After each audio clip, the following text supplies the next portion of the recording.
Alright, chapter 12, page 132, cleans.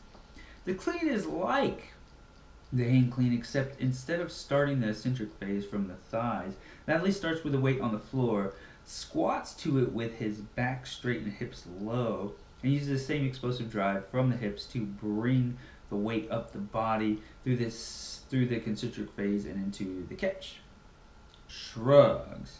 The athlete stands tall with his feet about hip width apart. Hey, you can't just go from cleans to shrugs. Alright, cleans all that part, then go read the hang cleans. Alright, so take that cleans more seriously. Alright, so the weight's on the floor. You put it on the floor every time. Shrugs. The athlete stands tall with his feet about hip width apart. His grip on the bar should be shoulder width or slightly wider apart. The athlete can choose to have his grip with his hands over the bar facing towards him or alternated.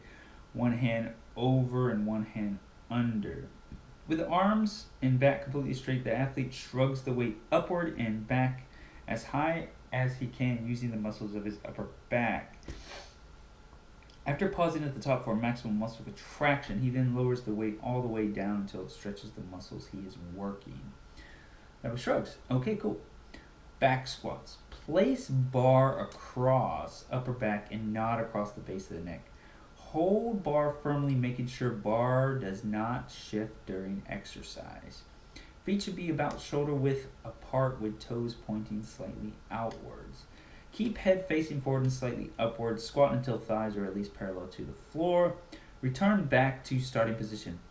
Back must remain straight throughout the exercise. Keep the chest out and help in keeping the back straight.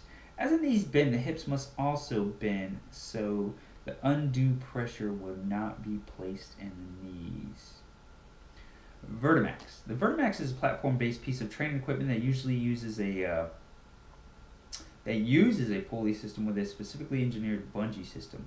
To enhance explosive jumping techniques, the Vertimax has the ability to be adjusted from low to high intensity by shortening and lengthening the bungee cords. The athlete starts by firmly fitting the specifically designed belt around the waist, depending on the desired intensity level, and the cord will then be adjusted. Sitting in the middle of the platform, the athlete fastens the cords to the belt. The athlete then performs explosive jumps that simulate that of a vertical jump. It is recommended that the athletes start out with 8 single jumps, putting a short time between each jump to make sure he is properly set and balanced.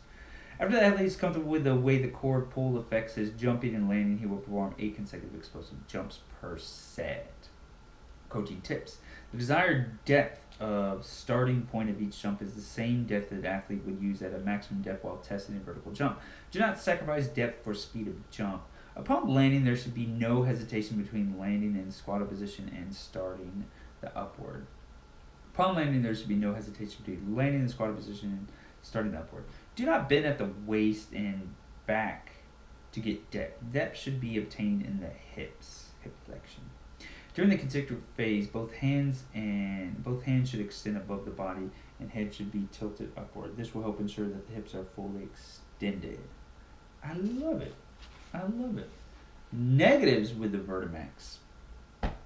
Negatives are performed by placing all 4 cords on the Vertimax on the belt of the athlete. The athlete will then hold a weight extended out in front of the body with both hands. From this point, the athlete will start a slow, eccentric motion down to the point at which the thighs are parallel to the floor.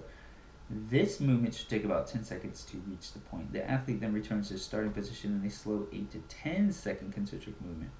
Each set of negatives consists of 5 of these repetitions. Once these 5 reps are complete, one set of 5 tuck jumps are performed without resistance. Interesting. How much time we got? 4:25. Explosive step-ups. Step-ups. Step-ups are used to develop explosive power in the hips, quads, glutes, and hamstrings. A solidly built step-up box is needed for this exercise. The box should be at a height that allows the quad to be no higher than parallel to the floor. Anything higher will put undue stress on the knees. Yes. The athlete stands with toes about 2 inches from the box with the bar and weight across upper back and then places one foot approximately 2 inches above the box. From this point, with one explosive movement, an athlete will drive his foot and leg down on the box, lifting the body upward onto the box. At the same time, he lifts the opposite leg up into the chest. If done properly, the hip should be driven forward, resulting in the heel of the planted foot lifting off of the box as the weight is shifted onto the ball of the foot. From this point, athletes carefully step down and off the box with both legs and then repeat with the other legs. Safety note, it is very important that the contact foot be entirely placed on the box. Do not hang the heel off, as this may cause injury. Alright, we'll hold off there. Hold off there, that was just negatives with Vertimax, and explosive step-ups, page 134, chapter 12. See you.